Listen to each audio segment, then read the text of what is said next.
যেই দেশে 12,000 টাকার কষ্টে একটা মা তার সন্তানকে বিক্রি করে, সেই দেশের 400 কোটি টাকা দিয়ে তুমি মূর্তি বানাইছে, তুমি বুঝবার পারো নাই। বাংলাদেশের মানুষ একবার যদি ইমানের তেজ পায়, তাহলে তোমার বাবার শুধু মূর্তি না, তাদের অন্তরের মূর্তিটাও ভেঙ্গে চুরমার করবে ইমান দিয়া। জোরে কোন কথা ঠিক কিনা? আমাদের ইমানের মধ্যে এতদিন দুটা ছিল, আল্লাহ হাসিনা, আল্লাহ হাসিনা। তা আল্লাহ তো দেখা যায় না, হাসিনার লোকজন দেখা যায়। আল্লাহর ফেরেশতা দেখা যায়, এটা হাসিনার ফেরেশতা। ওই যে আপনাকে বড়াইগ্রাম থানা সব শালারাই হলো হাসিনার ফেরেশতা। ওই হাসিনার ফেরেশতারাই তো আমাকে এখানে অনুমতি দেয়নি। কথা ঠিক করে ফেরেশতারা, হাসিনার ফেরেশতা।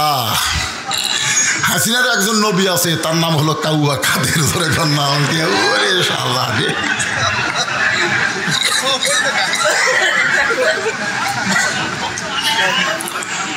একটু মনোযোগ দিবেন। যে নিজে সাহস করে বলেছে আমার দেশ আমার বাপের দেশ, আমার দেশ আমার বাপের দেশ, আমার দেশ, তার মানে কি বুঝতেছেন? আমাদের কারো দেশ না, দেশ হলো ওর বাপের। ঠিক কিনা বলেন? তো বাপের দেশে মূর্তির উপর চড়ে পেশাব করে কেন? একটু মনোযোগ দিয়ে শুনবেন। কলিজার মধ্যে ইমান যখন ঢুকে যাবে, ওই মানুষটা কেমন তার আমল হবে, কেমন তার চাল চরিত্র হবে, যার প্রমাণ হলো ইসলামী আন্দোলনের সৈনিক যাদেরকে ফাঁসির কাস্টে অন্যায়ভাবে হত্যা করা হয়েছে। ফাঁসির কাস্টে যাদেরকে হত্যা করা হয়েছে, আপনাদের পাশের জেলায় পাবনা, এর নামও তো পাবনা। এর নাম কি? আরে আপনার জেলা নাটের হলেও গ্রামের নাম কি? পাবনাপাড়া। এই পাবনারে একজন মতিউর রহমান নিজামী, নাম শুনছেন? নাম শুনছেন? জামাত ইসলামের সাবেক আমির। ওনাকে যখন ফাঁসির কাস্টে দেওয়া হবে, তার আগে উকিল বলেছিলেন আপনি একটা দলের প্রধান, আপনি যদি রাষ্ট্রপতির কাছে বাঁচার দরখাস্ত লেখেন, রাষ্ট্রপতি দয়া করে আপনার ফাঁসির দণ্ড মওকুফও করতে পারে। নিজামী সাহেব মুচকি মুচকি হাসলেন। উকিল বলে হাসেন কেন? বলে হাসার কারণ হলো তোমার কথা শুনে। তুমি আমাকে রাষ্ট্রপতির কাছে বাঁচার দরখাস্ত লিখতে বলতেছো, কিন্তু আমার ইমান বলতেছে এ পর্যন্ত বাংলাদেশে 3টা রাষ্ট্রপতি ক্ষমতা থাকা অবস্থায় মরছে। ক্ষমতা থাকা অবস্থায় কয়জন মরছে? একটা হলো বঙ্গবন্ধু শেখ মুজিবুর রহমান, একটা জিয়াউর রহমান, একটা জিল্লুর রহমান। যারা ক্ষমতা থাকতে মরে যায়, তাদের কাছে কোনো ইমানদার প্রাণ ভিক্ষা চায় না। প্রাণ দেওয়ার মালিক যিনি, প্রাণ নেওয়ারও মালিক তিনি। জোরে কোন কথা ঠিক কিনা? উকিল বলতেছে তাহলে আপনার ফাঁসি হলে আল্লাহ পাক আপনারে কেমনে বাঁচাবে? মতিউর রহমান নিজামী চোখের পানি নিয়ে বলতেছে তুমি বলতেছো আমার ফাঁসি হবে, কিন্তু আমার ইমান বলতেছে আমার মৃত্যু হবে না। উকিল কয়েরা পাগল নাকি? আল্লাহর কোরআন যার কাছে আছে সেই পর্যন্ত ইমানদার হয়ে বলতে পারে আল্লাহ রাস্তায় যাদেরকে অন্যায়ভাবে হত্যা করা হয়, আল্লাহ বলেছেন ওয়ালা তাকুলু লিমান ইউকতালু ফি সাবিলিল্লাহি আমওয়াতুন বাল আহইয়া। আল্লাহ রাস্তায় যাদেরকে অন্যায়ভাবে হত্যা করা হয় তোমরা তাদেরকে মৃত্যু বলো না, আমি আল্লাহই বলতেছি তারা চির অমর। বহু লোকের নাম আমার এলাকায় মতিউর রহমান বাচ্চা হলে আমাকে বলে হুজুর সন্তানের নাম রাখবো, আমি বললাম মতিউর রহমান। আলহামদুলিল্লাহ। কিছু জায়গায় কোনো মেয়ে হয়েছে, মেয়ের নাম রাখবো হুজুর, আমি বললাম হাসিনা। আলহামদুলিল্লাহ। আমি হাসিনা করতে 3 বার নাউজুবিল্লাহ কথা। হুজুর খবরদার ওই শালীর নাম রাখলাম।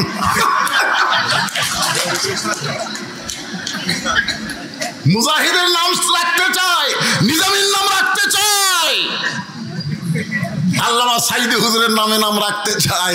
হাসিনা শুনে 3 বার নাউজুবিল্লাহ কয়। হাই রে হাসিনা।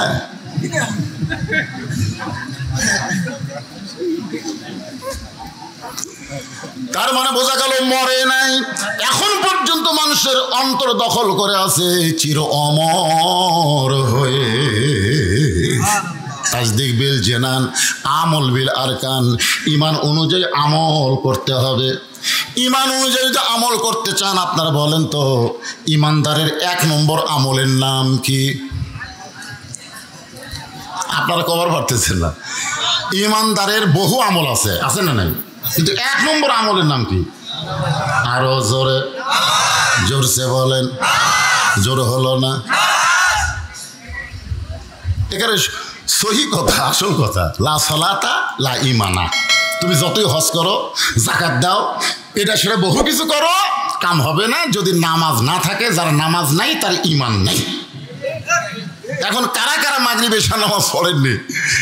ওয়াজ শুনতেছেন? নামাজ না পড়ে যারা ওয়াজ শোনে, এরা আবু জেহের চাইতে 1 ইঞ্চি খারাপ বেশি। এখন কারা কারা মাগরিব এশা পড়েননি চিন্তা করেন তো আপনাদের কি অবস্থা। আরে মাথার পাগড়ি করে নামাজ পড়লে 70 গুণ সওয়াব।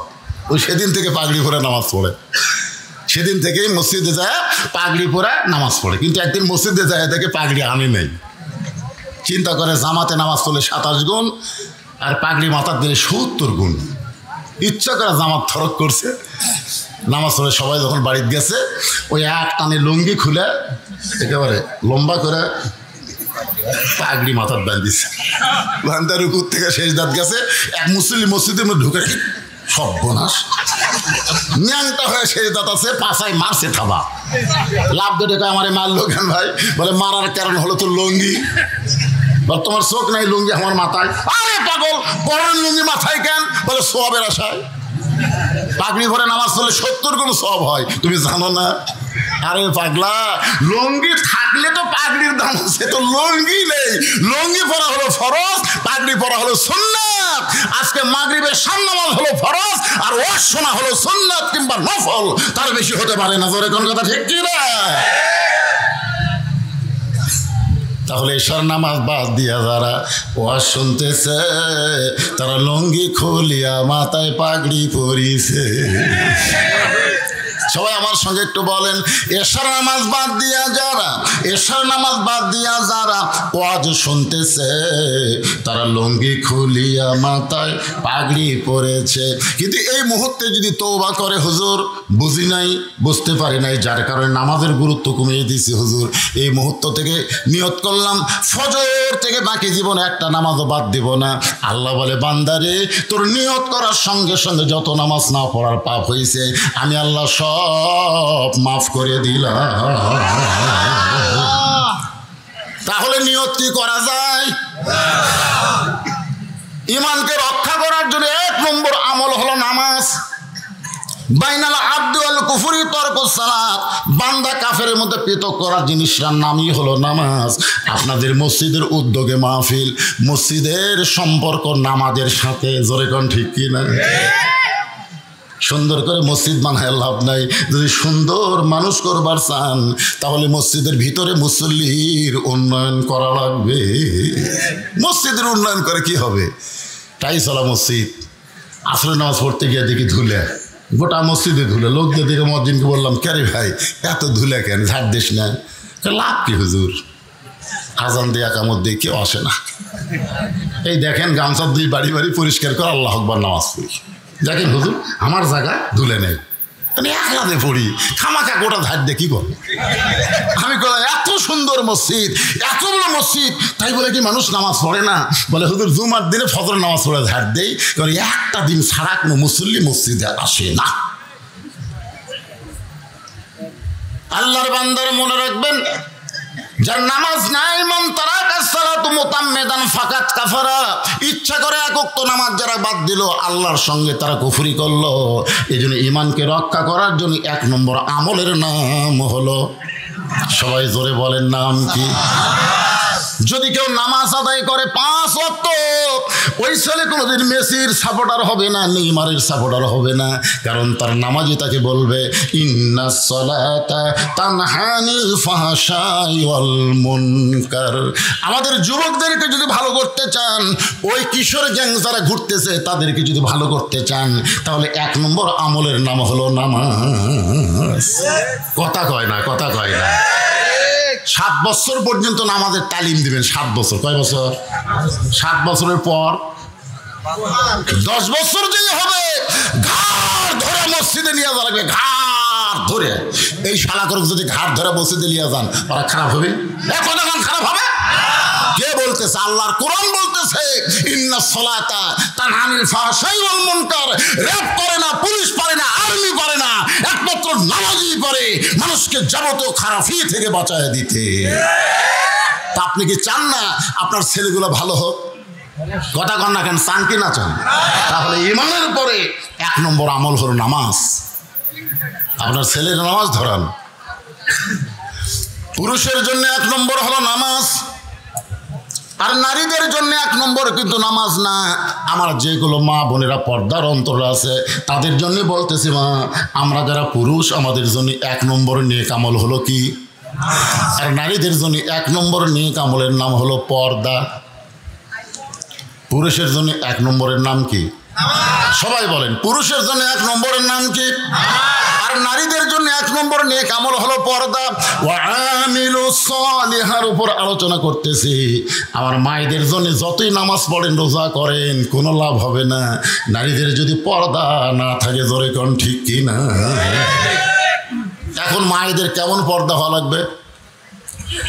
আপনারা একটা মেয়ের নাম প্রতি জুমার দিনে ছানি খুতবায় শোনেন, দেখবেন ইমাম সাহেব বলে, কিন্তু আপনাদের মসজিদে বলে না জুমার দিন ছানি খুতবা, প্রথম খুতবাত না, পরের খুতবাত বলে সাইয়্যিদাতুন নিসায়ে আহলিল জান্নাহ ফাতেমাতুজ জোহরা রাদিয়াল্লাহু তাআলা আনহা।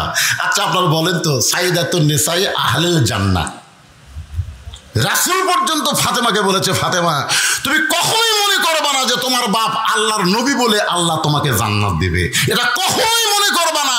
আমি হাসরের ময়দানে আমি তোমার কিছুই করতে পারবো না। তুমি বলবা আমার বাবা বিশ্ব নবী, এইটা বললে আল্লাহ তোমাকে ছাড়বে না। ফাতেমা চমকে বলে, বাবা তাহলে কি করলে আল্লাহ আমাকে মাফ করবে? রাসূল বলেন, ফাতেমা জান্নাতে যদি যাবার চাও তাহলে জান্নাতের আমল করে জান্নাতে যেতে হবে। সঙ্গে সঙ্গে ফাতেমা থরথর করে কাঁপতেছে, মনে করেছে আমি বিশ্বনবীর কন্যা, বাবার দিকে তাকায় হয়তো আল্লাহ আমাকে মাফ করতে পারে। কিন্তু আমার বাবাই যখন বলতেছে জান্নাতের আমল করে জান্নাতে যাওয়া লাগবে, ফাতেমা বললেন, বাবা মেয়েদের জান্নাতের আমল কি বলবেন? রাসূল বলেন, 1 নম্বর হলো পর্দা। আমার মায়েরা যারা পর্দার অন্তরে শোনেন, মা ফাতেমা কেমন পর্দা মিশেছিলেন তাহলে বুঝতে পারবেন। কতগুলো মেয়ে মানুষ ফাতেমার দরজার সামনে দাঁড়িয়ে আস। ফাতেমা যে বাড়ি আমি নিজের চোখে দেখে আইছি মদিনায়, মা ফাতেমার বাড়ি, সুবহানাল্লাহ বলেন। যে দরজা দিয়ে নবী ফাতেমার বাড়িতে ঢুকতো, ওই দরজা পর্যন্ত গিয়ে আল্লাহকে বললাম, আল্লাহ রাসূলকে দেখি নাই, কিন্তু যে দরজা দিয়ে রাসূল ফাতেমার বাড়িতে যাওয়া আসা করতো সে দরজা তো দেখার সৌভাগ্য পাইছি। জোরে সুবহানাল্লাহ। কিছুই নাই, একটা কূপ। ফাতেমার তেমন কিছু নাই রে বাজান। সেই ফাতেমার বাড়ির দরজায় কতগুলা মেয়ে মানুষ দাঁড়িয়ে আছে। কতগুলো মেয়ে মানুষ দাঁড়ানোর কারণ হলো তারা ফাতেমার সঙ্গে দেখা করবে, ফাতেমার কাছ থেকে জান্নাতি আমল শিক্ষা গ্রহণ করবে। কিন্তু বাড়ির দরজা বন্ধ। এমন সময় মেয়েরা দেখতে পায় ছোট্ট একটা বাচ্চা দরজার সামনে দৌড়াদৌড়ি করতেছে। মেয়েদের মধ্যে একজন ওই বাচ্চাকে ডাক দিল, বাবু একটু আমার কাছে আসো তো। ওই বাচ্চাটা যখন মেয়েদের কাছে গেছে, বলে তোমার নাম কি? বলে আমার নাম হলো হোসাইন ইবনে আলী। যেই বলছে আমার নাম হলো হোসাইন ইবনে আলী, সঙ্গে সঙ্গে মেয়েরা বুঝবার পারছে আলীর বেটা হইলে এটা ফাতেমার সন্তান হবে। সুবহানাল্লাহ। আমার নাম হলো হোসাইন ইবনে আলী। মেয়েরা বলতেছে, বাবা বুঝতে পারছি, তাহলে তোমার মায়ের নাম কি? বলে আমার মায়ের নাম হলো ফাতেমা, আমার নানার নাম হলো মুহাম্মাদুর রাসূলুল্লাহ। সকলে বলেন সাল্লাল্লাহু আলাইহি ওয়াসাল্লাম। মেয়েরা মাথায় হাত দিয়ে বলে, বাবা তোমার মা যদি ফাতেমা হয়, আমরা তোমার মায়ের সঙ্গে দেখা করার জন্য দরজায় দাঁড়িয়ে আছি, তুমি একটু ভিতরে গিয়া আমাদের কথা বলে তোমার মাকে একটু দরজা খুলতে বলো। হোসেন বলতেছে, আপনাদের কোনো টেনশন নাই, আমি যাচ্ছি।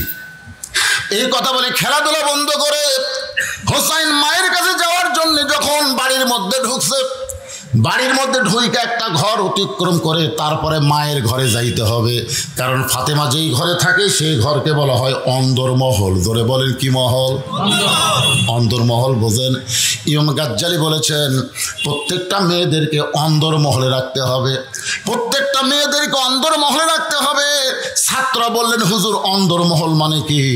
ইমাম গাজ্জালি বলেন অন্দরমহল মানে হলো কবর।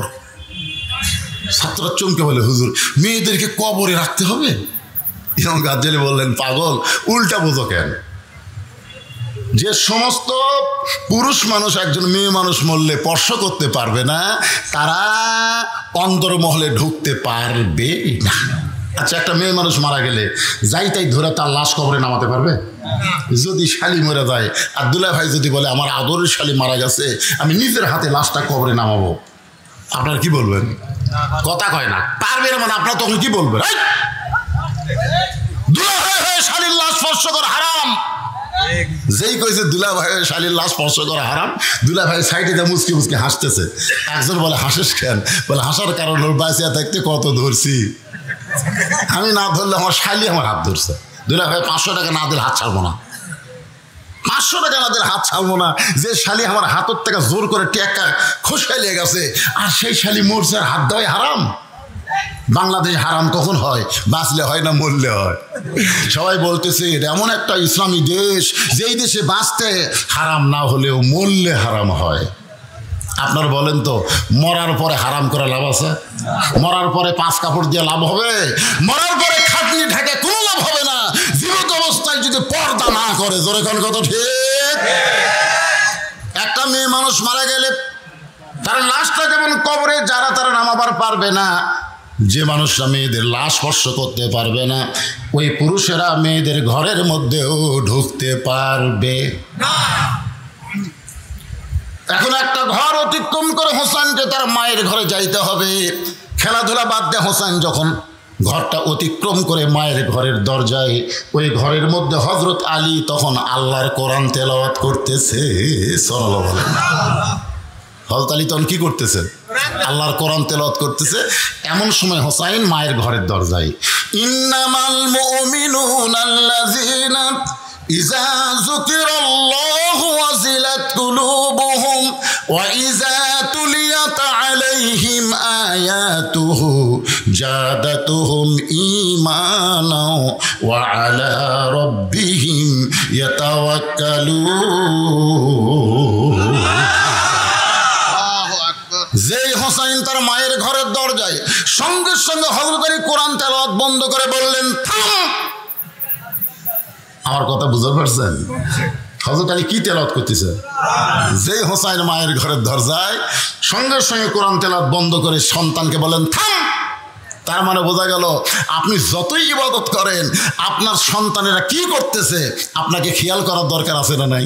দরকার আছে না? সবচাইতে উত্তম ইবাদত কি?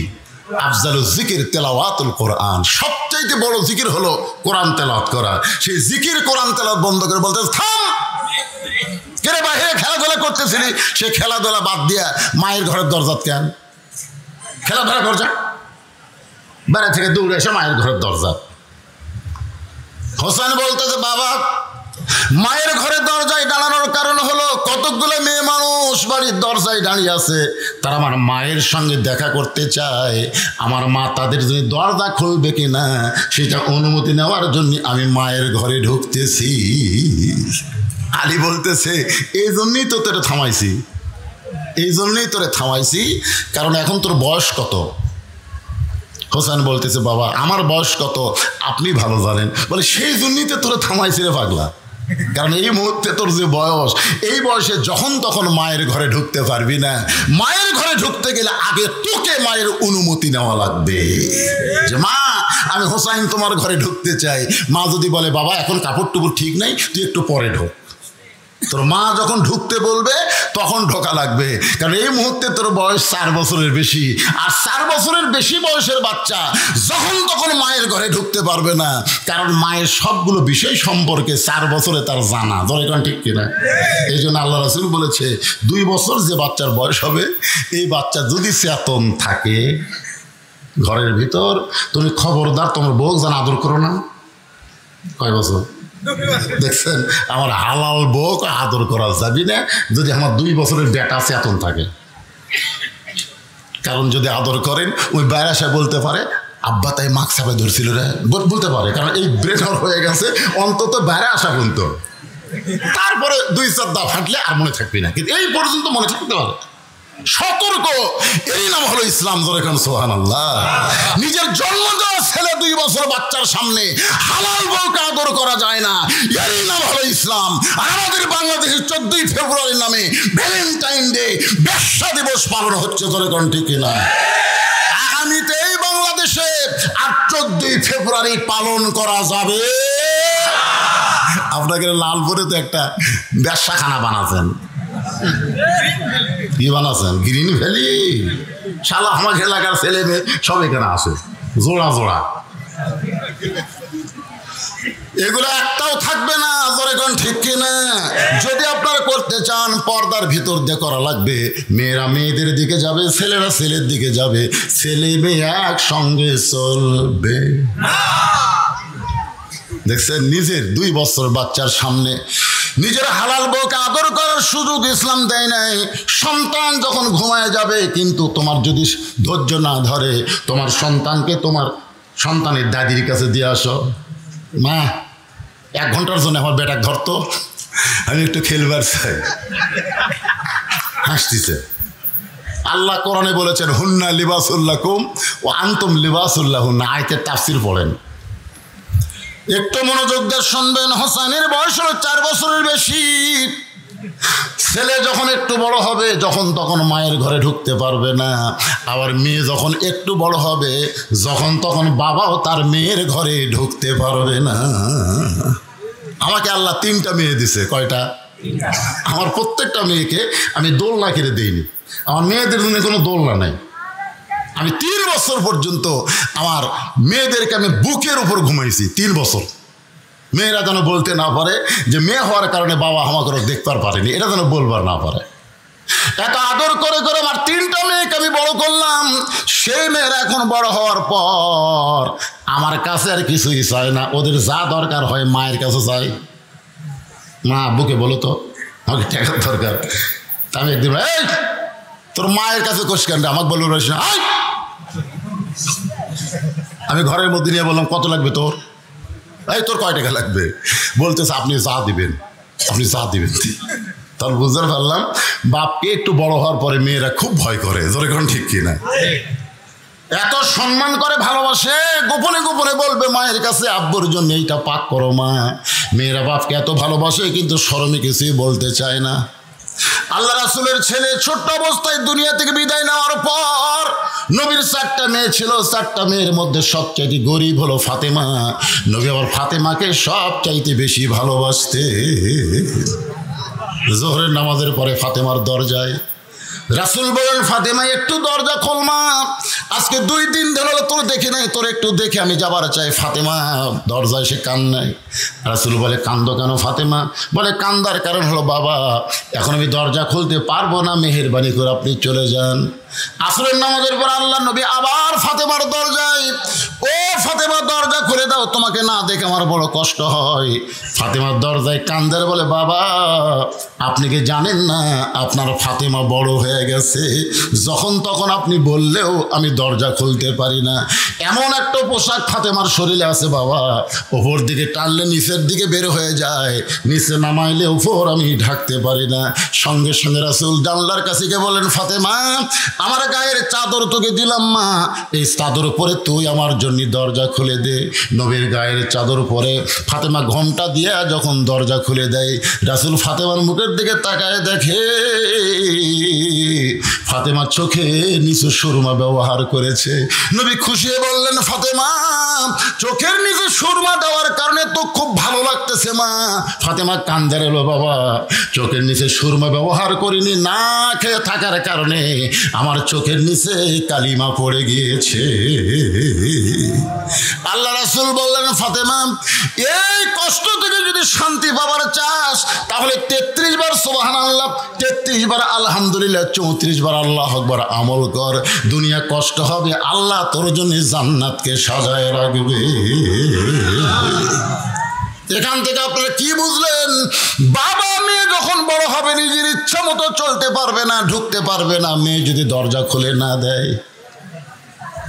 আলী বলতেছে, হোসাইন এখন তোমার বয়স হলো 4 বছরের বেশি, যখন তখন তুমি দৌড়ে এসে মায়ের ঘরে ঢুকতে পারবা না, বরং আমার কাছে আসো। যেই হোসাইন হযরত আলীর কাছে, আলী বলতেছে ধরো কোরআন, এই কোরআনটা ধরো।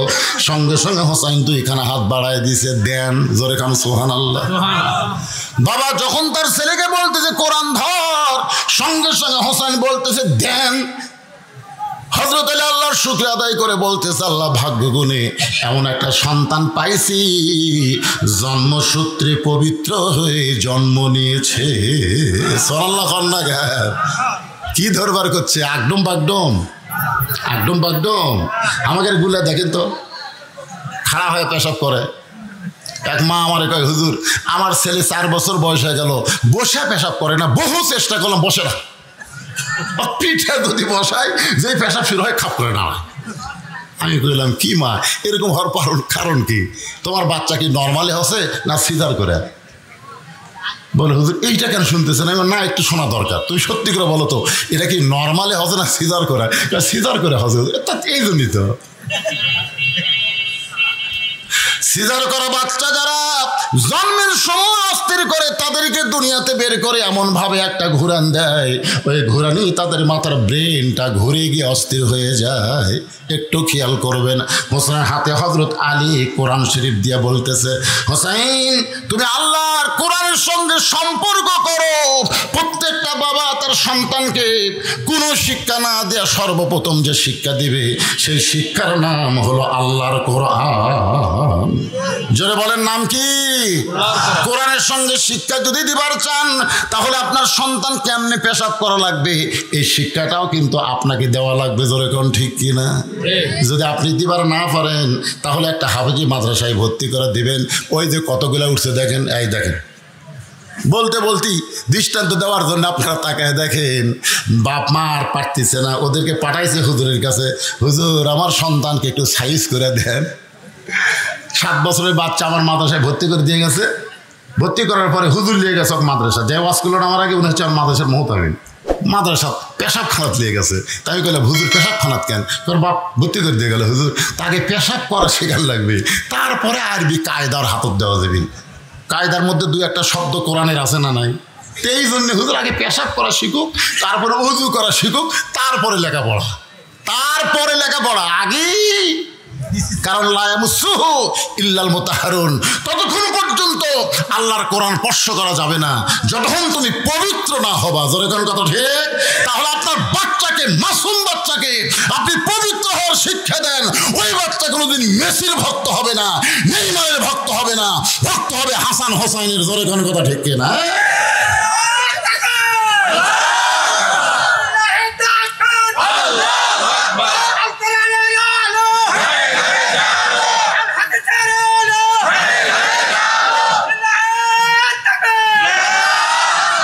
এই স্লোগানটা এখন থেকেই ভাবে দিবেন, আল কোরআনের আলো। আপনার বলবেন সব জায়গায় জালো, সব জায়গায়। অনেকে সংসদের নাম শুনলাম একটু ইটিস পিটিস করে, এই বক্তা কি ওয়াজ করে গেল না জামাতের ক্যানভাস করলো রে? সংসদের কথা বললি রে, এই তো জামাতের ক্যানভাস আর রে। এই জন্য আমরা কোনো সংসদের কথা বলবো না, আমরা এমন একটা অ্যাঙ্গেলের ডোজ বানো সব জায়গাতেই থাকছি। জোরে কোন কথা ঠিক না? যে বলবো আল কোরআনের আলো, আপনারা বলবেন সব জায়গায় জালো।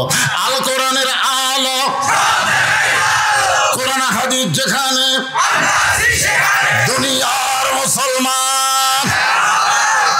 মাশাআল্লাহ। একটু মনোযোগ দিয়ে শোনেন। হযরত আলী হোসেনের হাতে আল্লাহর কোরআন দিয়ে ফাতেমার ঘরের দরজায়।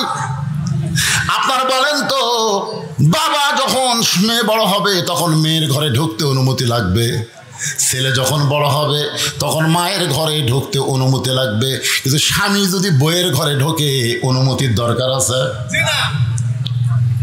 কোনো সময় লাগবে, যখন তখন। যখন তখন স্বামী বিবির ঘরে ঢুকতে পারবে, এখানে কোনো অনুমতির দরকার হবে না।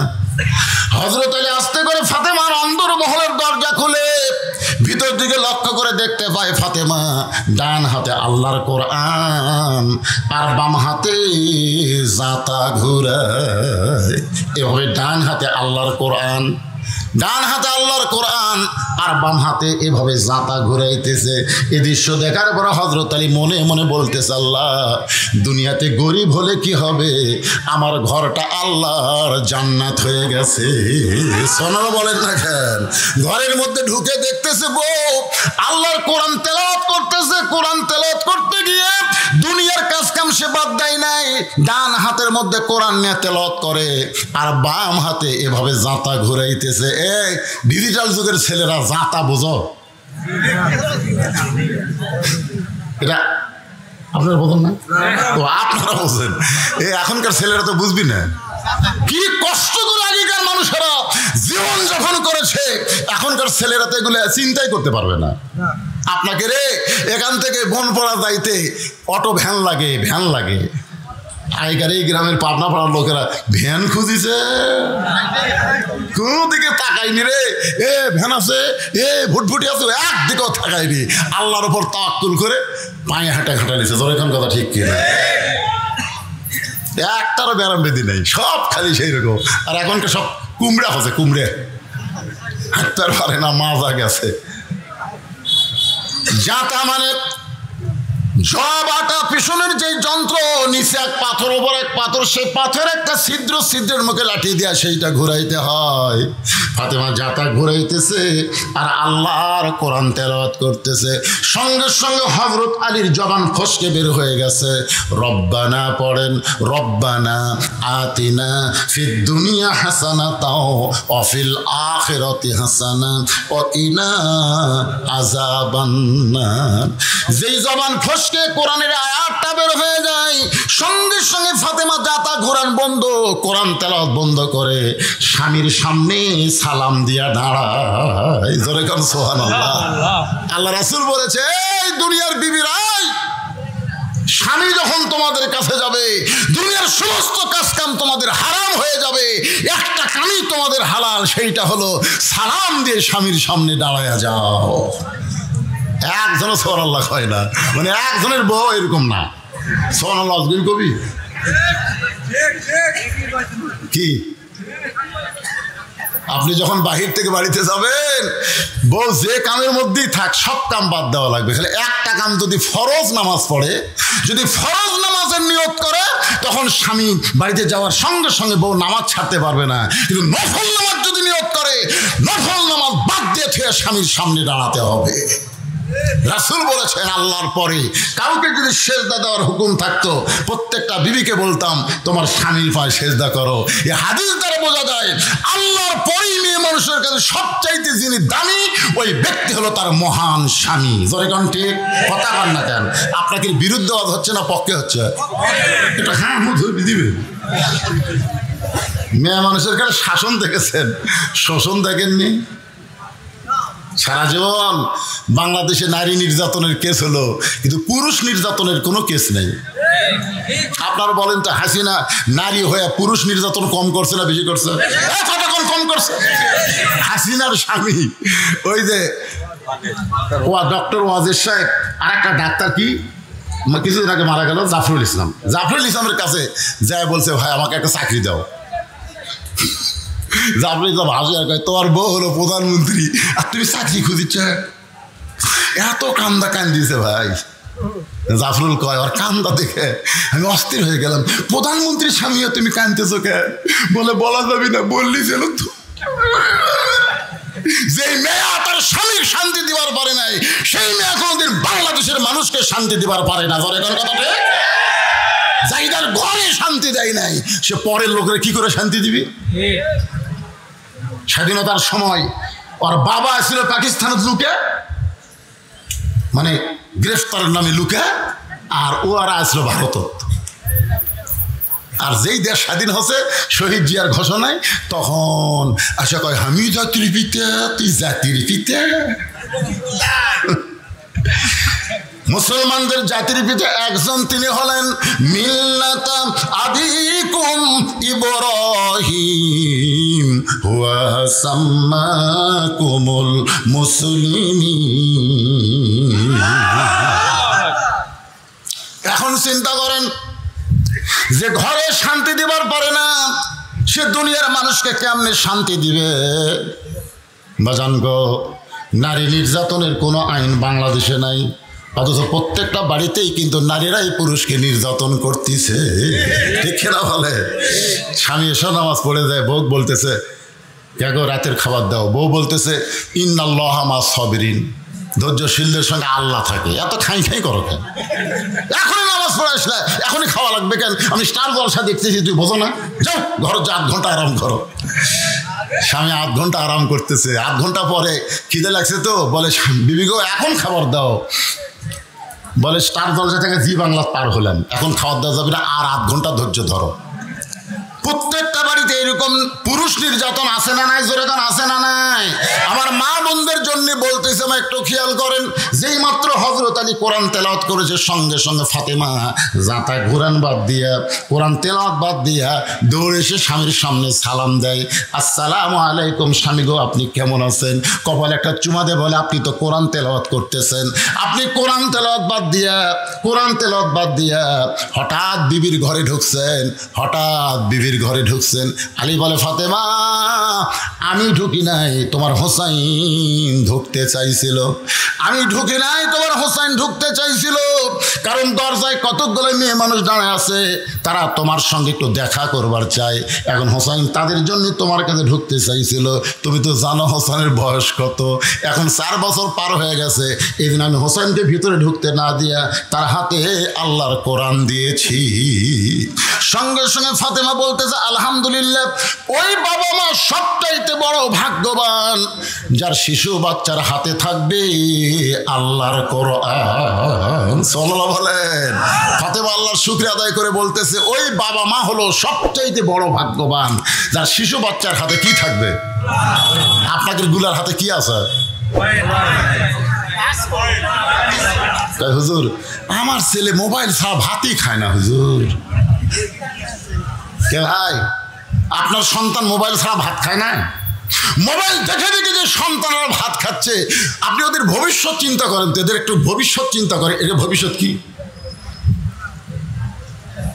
এই যে এদিকে গল্প মারতেছে, হয়ে শব্দ হচ্ছে, এরা কি মাটি ফেটা জন্ম নিয়েছে? আপনি কি মনে করেন এরা মাটি ফেটা বাড়াচ্ছে? এই কথা বলেন, মাটি ফেটা বাড়াচ্ছে?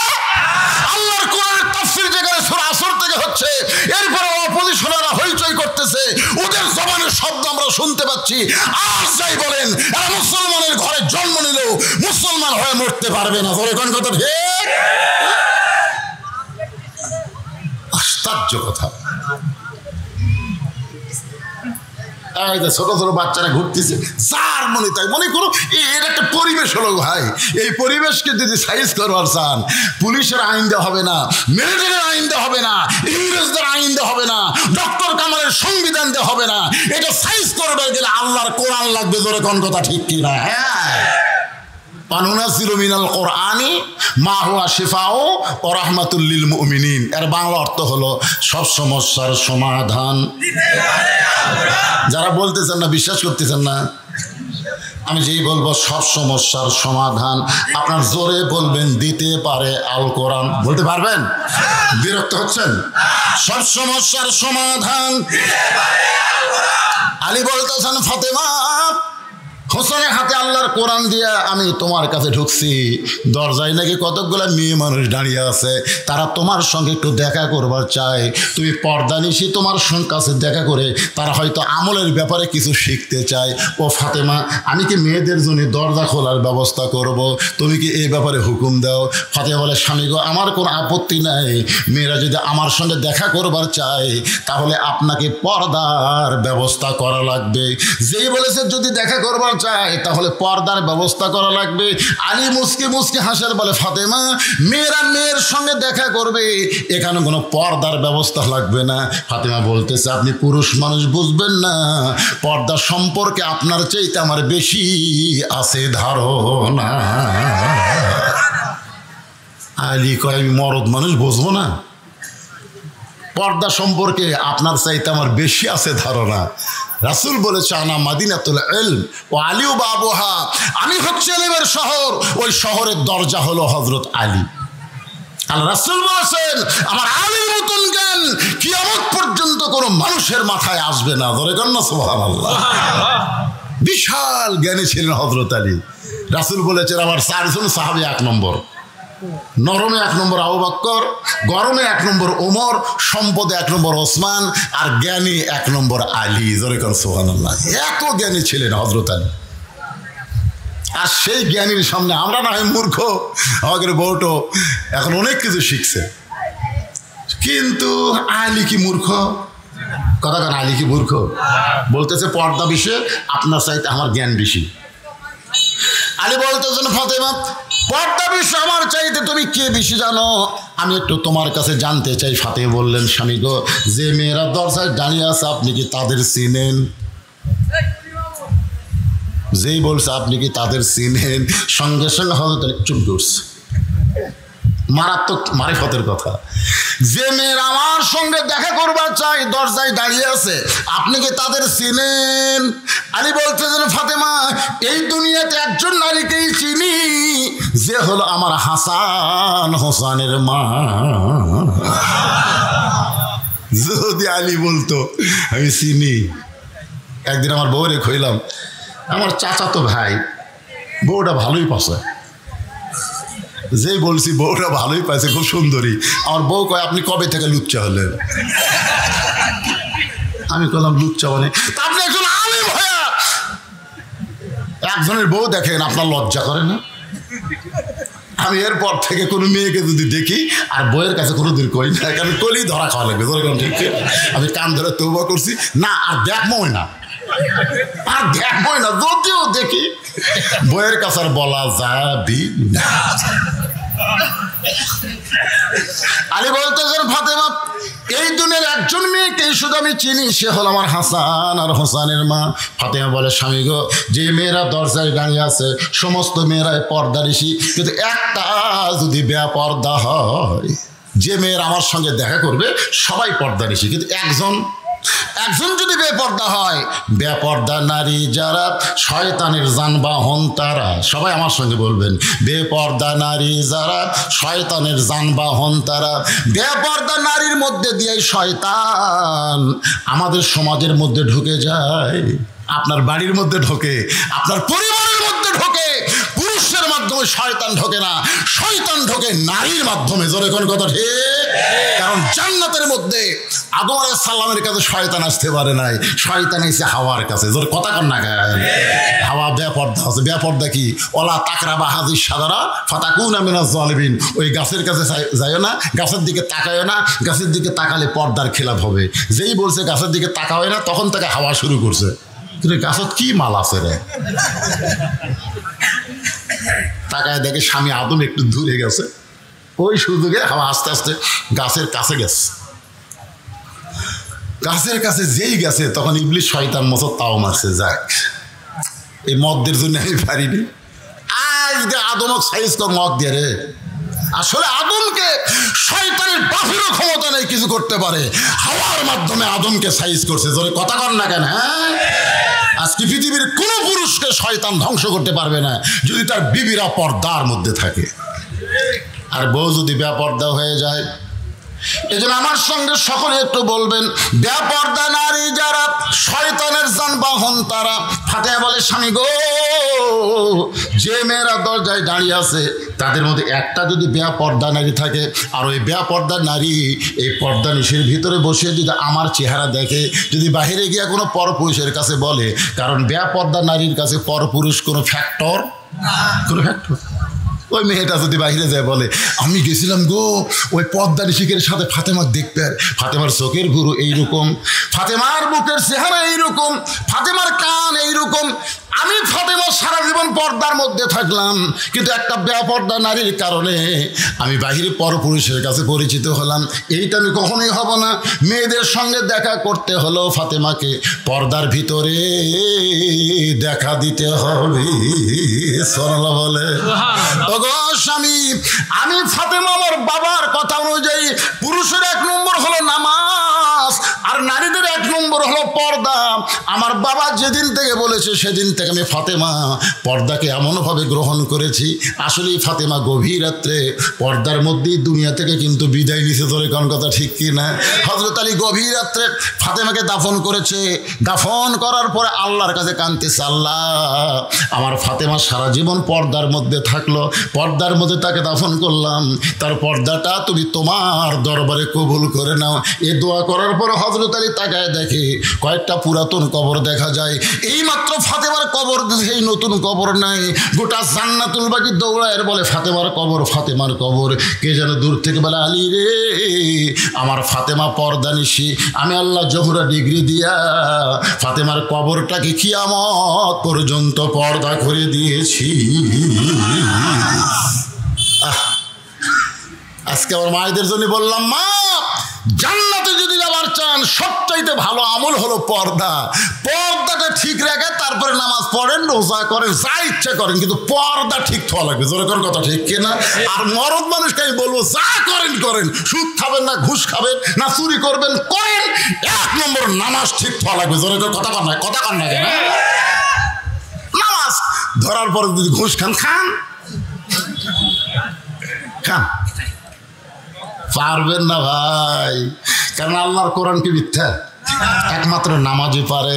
আল্লাহ কয় নামাজের জোরে ফায়েশাকাত যাবে দূরে, পাক কোরআনে রয়েছে ঘোষণা। এখন আকাম কুকাম নামাজ রোজা একসঙ্গে বাঁধিয়া বোঝা, জাহান্নামে দিয়াছ রওয়ানা। আজ কেন আল্লাহর নামাজ ধরতে পারলা না? আপনারা বলেন তো, আল্লাহর নামাজ পড়া আর নামাজ ধরা এই দুইটার মধ্যে তফাৎ কি? নামাজ পড়া আর ধরা বোঝেন না? বাপ নামাজ পড়ে, বেটা নামাজ পড়ে না, এটা হলো নামাজ পড়া। আর নামাজ ধরা হলো বাপও পড়ে বেটাও পড়ে, এটা হলো নামাজ ধরা।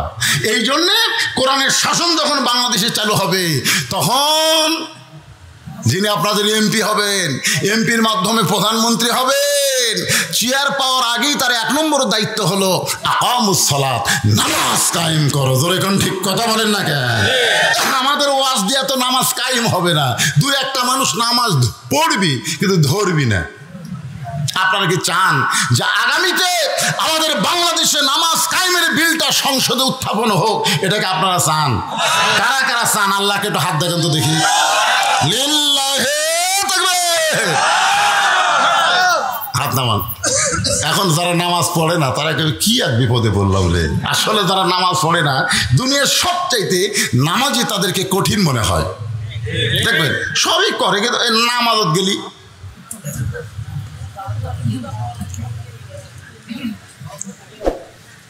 কি কয় বাজান?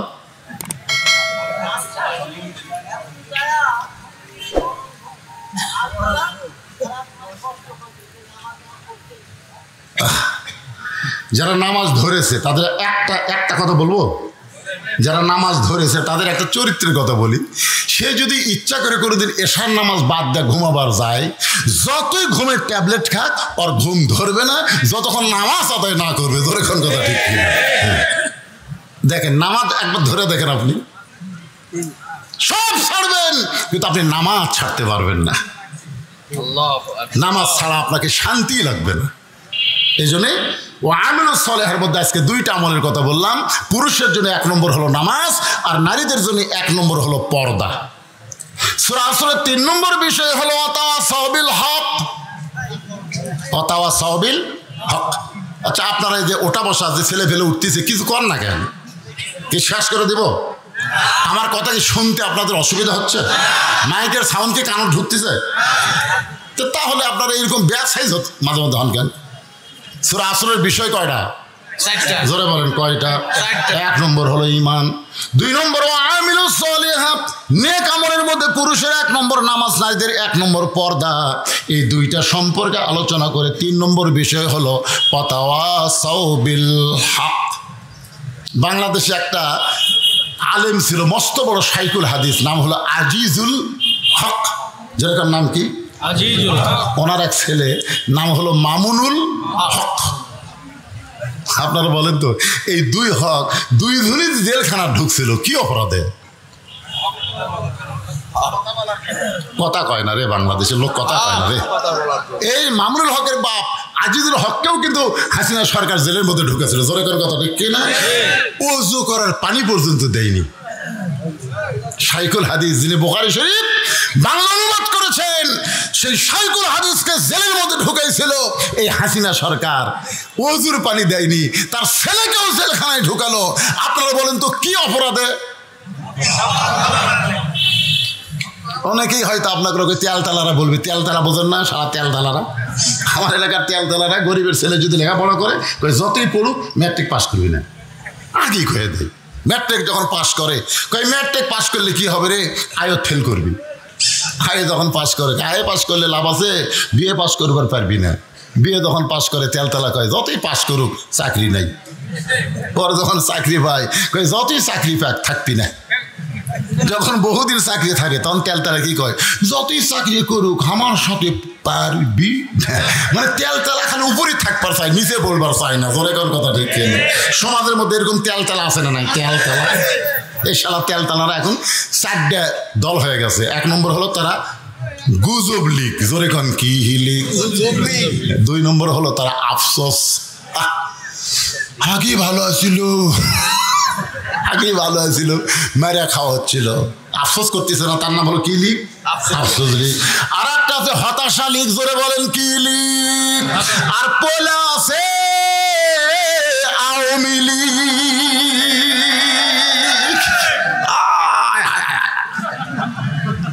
এই 3টা কিন্তু আমাদের মধ্যে আছে, গল্প করলে বোঝা যায়। আফসোস করে, বুঝবেন না? আফসোস লীগ ধরা দেয় না। ওই যে আওয়ামী লীগ শালা ধরা দেয় না, কথাবার্তা ধরা যায়। ধরে কথা। আর একটা হলো গুজব। হে ঢাকার খবর জানিস? হে ঢাকা ডক্টর নুসর বেশি থাকা পারতেছিল, শালা গুজব লীগ।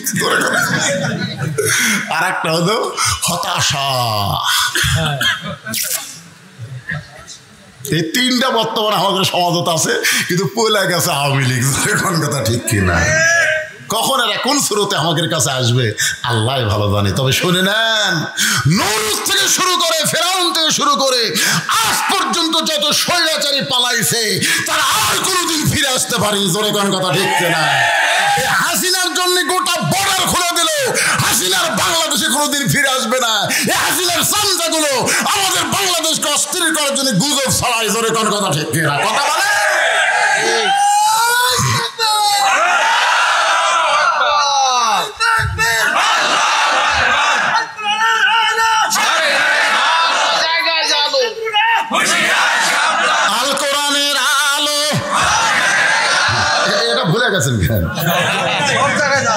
সব জায়গা বারে কোনো জায়গা বাদ হবে না,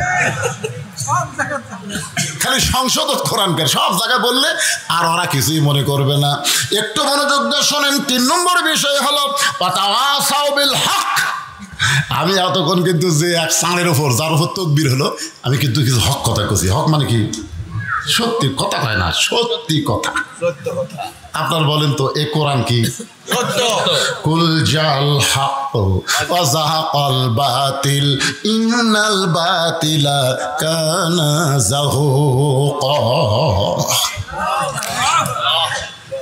আমি আপনাদেরকে অনুরোধ করব, এই যে মাঝে মধ্যে আসে বসে দূর দেয় আবার এসে বসে, এই কামটা করেন না। এই 2টা বিষয় অন্তত মনোযোগ দিয়ে শোনা লাগে ভাই, কারণ সামনে আমাকে শুভ দিন, চিন্তা ভাবনা করে নিন। যখন কথা ঠিক কিনা? এই জন্য আগেকার 2টা ইমান আর আমল যা শুনতেন, এই পরকার 2টা সাবজেক্ট একটু মনোযোগ দিয়ে শোনা লাগবে বাজান। কারণ হাকিম ভাই আমার সাথে দেখা করে গেছে। যখন কথা ঠিক কিনা? এই শোনাই লাগবি রে সোনার চানিরা। আপনারা কোন তো এই যারা কোরআনের আন্দোলনের নেতা হয়ে আপনাদের কাছে মাঝে মধ্যে আসে, আগামী ইলেকশনে যাবার চাই, এদের বিরুদ্ধে একটা কথা কোন তো, যে হুজুর এরা অমুকের টাকা মারছে, অমুকের এই জিনিস চুরি করে খাচ্ছে, এরা অমুকের মেয়ে ধর্ষণ করছে, একটা কম কথা কয় না। কথা বললেন আল্লাহর কোরআনের দল যারা করে, তারা যদি কোনো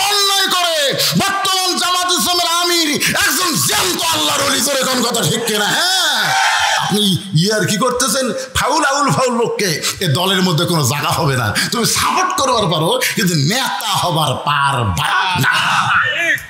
এই দলের যে ঠিক মতো কাজ কাম করবে, লেগে থাকবে, কোরআন হাদিসকে গ্রহণ করে নেবে, সে যদি ফকিরেরও বাচ্চা হয় তারও আমির হওয়ার যোগ্যতা আছে। তুমি কোটিপতি হয়ে, ডাক্তার হয়ে, ব্যারিস্টার হয়ে ঢুকেই কো আমি এমপি ডানামো, এত সহজ না। কারণ সব দলের টাকা বন্ধ হলে ওই দল মানুষ কমে যাবে, কিন্তু এমন ইসলামী দল এদের টাকা বন্ধ হলেও এরা জীবন দিয়ে আল্লাহর দল করবে। কথা কি আমার বুঝতেছেন?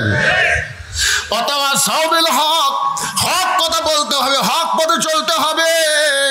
হকের পথে চলতে গিয়ে নানা রকম বিপদ আপদ মুসিবত আসতে পারে। আল্লাহ কোরআনে বলেছেন, ওয়ালা নাবলুওয়ান্নাকুম বিশাইয়্যিম মিনাল খাউফি ওয়াল জুই ওয়া নাকসিম মিনাল আমওয়ালি ওয়াল আনফুসি ওয়াস সামারাতি ওয়া বাশশিরিস সাবিরিন। অথবা সাউবিস সবর, সূরা আসরের 4 নম্বর বিষয়। যুব সমাজের জন্য আমার ওয়াজ হলো বাজান, পুরুষের 1 নম্বর নেক আমল কি? ভুলে গেলে হবে না রে, ভুলে গেলে হবে না। এত দিক দিয়ে আজকে আমি আপনাদের বুঝালাম, তারপরেও যদি কথা বলতে দেরি করেন, কি পড়বেন না? ফজর নামাজ থেকে শুরু করবেন না?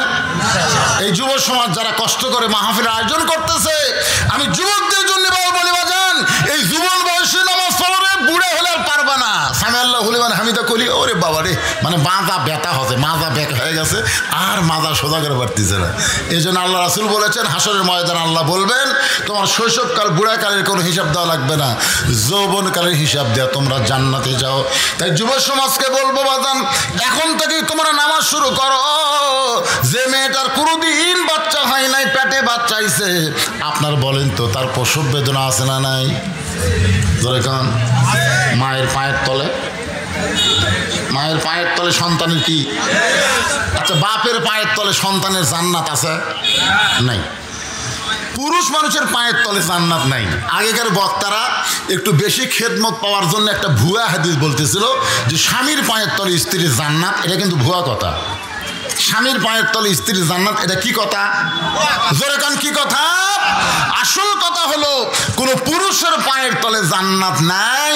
জান্নাত হলো নারী, আর সেই নারী যদি মা হয়। এখন প্রসব বেদনা যখন শুরু হয়েছে, আমার বউকে আমি বলেছিলাম, কে গো, প্রসব বেদনা যখন শুরু হয়ে যায় ব্যথাটা কোন দিকে? আমি মনে করছি নিজদা বাচ্চা হয়তো ওই দিকে হয়তো ব্যথা হয়। আমার বউ বলে, স্বামী গো, আপনি পুরুষ মানুষের নারীর ব্যথা শুনে কি করবেন? বলে, বক্তা মানুষ হয়তো ওয়াজে বলা লাগতে পারে। আমার বউ কয়ে, যখন ব্যথা শুরু হয়ে যায়, ব্যথাটা কলিজা থেকে শুরু হয়, এমন ব্যথা শুরু হয়, মেয়েটা অধৈর্য হয়ে কখনো বলে, আমি গলার দড়ি দিব, আমি বিষ খাবো, এই কষ্ট আর আমি সহ্য করতে পারবো না। এখনো বাচ্চা হয়নি, নতুন মা হবে, কষ্ট সহ্য করবার না পাইরা চিৎকার করে বলে, আমি গলায় দড়ি দিব, বিষ খাবো। দাদি নানি দৌড়ে এসে ঘরের মধ্যে ধাক্কা দিয়া তোলে, কেন বিষ খাবি, কেন গলার দড়ি ধরবি? সবর, ধৈর্য ধর, ধৈর্য ধর, ধৈর্য ধর। মায়ের পায়ের তলে সন্তানের জান্নাত। যদি সন্তান মায়ের পায়ের তলে জান্নাত পায়, এত বড় নিয়ামত আল্লাহ মাকে দান করেছে। মা হতে হবে, বিষ খেলে চলবে না, গলার দড়ি দিলে চলবে না, মা হওয়া লাগবে। ধৈর্য ধর, সবর, ধৈর্য ধর। নানি আর দাদি যখন ধৈর্যের উপদেশ দেয়, এক সময় আর পারে না, চিৎকার করে, তখন মেয়েটাকে শোয়ায় দিয়া নরম পানির মধ্যে কাপড় ভিজায়, ওইটা কপালের উপরে দিয়া কয়, ধৈর্য ধর, দাঁতের উপর দাঁত দে, দাঁতের উপর দাঁত দেয়, ইন্নাল্লাহা মা'আস সাবিরিন। কানে কানে কোরআনের আয়াত শোনাই, কানতে কানতে এক সময় দাঁতের উপর দাঁত দেয়, এদিকে ধাইমা বাচ্চা টেনে বের করতেছে। এক সময় মা বেহুশ হয়ে যায়, মায়ের পায়ের তলে সন্তানের জান্নাত পাওয়ার আশায়। মা যখন বেহুশ হয়ে গেছে, এমন সময় সন্তান মা মা ম্যা ম্যা বলে কাঁদতেছে। সন্তানকে গোসল করায়া ওই সন্তান যখন মায়ের বুকের উপরে দেয়, সন্তানের পরশে মা বেহুশ থেকে হুঁশ ফিরে পায়। হুঁশ পাওয়ার পরে মা বুঝতে পারে আমার বুকের উপরে এত রহমত, এত শান্তি কোত্থেকে। তাকায় দেখে পূর্ণিমার চাঁদের মতো ফুটফুট একটা বাচ্চা তার বুকে, পেটের বাচ্চা পেট থেকে বের করে বুকে রাখছে। মা আস্তে করে জিহ্বা বের করে ওই বাচ্চারে যখন চুমা খাবার চাই, দাদি নানি তিরস্কার করে বলে লাত্তি মার, বুকের উপর থেকে ফেলায় দে, এর জন্য তুই গলার দড়ি দিবার চাইছিস, এর জন্য বিষ খাবার চাইছিস, এর চুমা খাস না। মা কান্দার বলে দাদি রে, কষ্টের পরে এমন শান্তি, কষ্টের পরে এমন শান্তি আমি বুঝতে পারি নাই দাদি, এমন শান্তি পাই আমার প্রসব বেদনার কষ্টের কথা আমার মনে নাই। আজকে আল্লাহর কোরআনকে যদি বাংলাদেশে বিজয় রূপে দেখতে চাই, বাজানগো কোরআন বিজয় সাধারণ কোনো বিষয় না। কোরআনের পাখি আল্লামা সাঈদী হুজুরকে জেলের মধ্যে হত্যা করা হয়েছে, ইসলামী আন্দোলনের কর্মীদেরকে নেতাদেরকে ফাঁসির মঞ্চে নিয়ে যাওয়া হয়েছে, অনেকের গুম করা হয়েছে, অনেকের হত্যা করা হয়েছে। শেষ পর্যন্ত 5ই আগস্ট 2000 ছাত্র জনতার জীবনের বিনিময়ে, রক্তের বিনিময়ে আমরা আবার স্বাধীনতা বাংলাদেশ পাইলাম। এই বাংলাদেশের স্বাধীনতা যদি আমরা ভোগ করতে চাই, মানুষের তৈরি আইন দিয়ে ভোগ করা সম্ভব না, আমাদের আল্লাহর কোরআনের আইন লাগবে। জোরে বলেন কথা ঠিক কি না? প্রসব বেদনার কষ্ট আমাদের হয়ে গেছে, প্রসব বেদনার কষ্ট হাসিনা হামাকড় দিয়ে দিছে। জোরে কোন কথা ঠিক কিনা? এখন হলো ওই বাচ্চাটা বুকের উপরে পাইছি, ওই বাচ্চারে লালন পালন করা, ওই বাচ্চাকে লালন পালন যদি করতে চাই, আকডম ঘোড়াডম আইরে আইটিয়ে নাই ভরা দিয়ে না লে গেল বোয়াল মাছে, তাই না থেকে ভদর নাচে, এই বই আমরা দিব না। হযরত আলী হোসেনের হাতে যেমন আল্লাহর কোরআন দিয়েছিল, আমরা তেমন কোরআনের সমাজ করতে চাই। আল্লাহ যেন আমাদের তাওফিক দেয়। জোরে বলেন আল্লাহুম্মা আমিন। ইস্তিগফার পড়ে আস্তাগফিরুল্লাহাল্লাযী লা ইলাহা ইল্লা হুয়াল হাইয়ুল কাইয়্যুম ওয়া তুবু ইলাইহি। রেখা একজন মা রেখা 1000 টাকা দান করেছে। আল্লাহ মা রেখার দানকে আল্লাহ আপনি কবুল করেন, যে নিয়তে দান করেছে আল্লাহ নেক নিয়ত থেকে সে কবুল করে। আল্লাহুম্মা আমিন। সকলে হাত তুলে আল্লাহুম্মা আমিন। আল্লাহুম্মা আনতাস সালাম ওয়া মিনকাস সালাম তাবারাকতা ইয়া যাল জালালি ওয়াল ইকরাম। আল্লাহ তোমার পাগল বান্দারা আরামের বাড়ি ঘুমকে বাদ দিয়া কোরআন হাদিসের মহব্বত কলিজার মধ্যে নিয়ে এই জান্নাতের বাগানে বসে বসে কোরআন হাদিসের আলোচনা শোনার শেষে আমি গুনাহগারের সঙ্গে রহমতের দরজায় ফকির হয়ে দোকানা হাত তুলেছি। আল্লাহ মেহেরবানি করে আজকের মাহফিল আমাদের সকলের হেদায়েতের জন্যে, নাজাতের জন্যে, জান্নাতের জন্যে কবুল করো। এই মাহফিলের শুরু থেকে শেষ পর্যন্ত যতটুকু আলোচনা হয়েছে আল্লাহ, এর মধ্যে যদি ত্রুটি হয়, ভুল হয়, মাফ করে দিও। এর জাখা দিয়ে মঞ্জুর করো। সোনার মদিনায় নবী পাকের রওজা মোবারকে আল্লাহ তুমি কবুল করো। তামাম আম্বিয়াই কেরাম, আসহাবে কেরাম, তাবিনী কেরাম, তাবিনী কেরাম, তামাম পৃথিবীর মাটির নিচে যত মুমিন মুমিনা আছে আল্লাহ সকলের আরওয়াফরে হাদিয়া কবুল করো। আমরা যারা হাত তুলেছি আমাদের মধ্যে জনম দুঃখনী মা যাদের খবরে চলে গেছে, ছোট্ট একটা শব্দ হলো মা, এ নামের মধ্যে কি মধু, যাদের মা নাই তারা বুঝতেছে। এই দরদের মা যাদের কবর গেছে আল্লাহ মেহেরবানি করে মায়ের কবরকে জান্নাতের টুকরা বানায় দাও। বাবার বাড়ি ঘর সহায় সম্পত্তি সবই আছে, আমাদের এতিম করে থিয়া যেই বাবা আজকে অন্ধকার কবরে চলে গেছে, মেহেরবানি করে বাবার কবরকে জান্নাতের টুকরা বানাও। আমাদের দাদা দাদি, নানা নানা, আত্মীয় স্বজন, শ্বশুর শাশুড়ি যাদের কবরে গেছে আল্লাহ কবরবাসীদের মাফ করে দাও। আল্লাহ যেই যুব সমাজ কষ্ট করে মেহনত করে তোমার ঘরকে উন্নতি করার জন্য আজকের জান্নাতের বাগান লাগাইছে আল্লাহ, এই যুবকদেরকে আমরা খাস করে দোয়া করবো আল্লাহ তাদেরকে 5 ওয়াক্ত নামাজি কবুল করে নাও।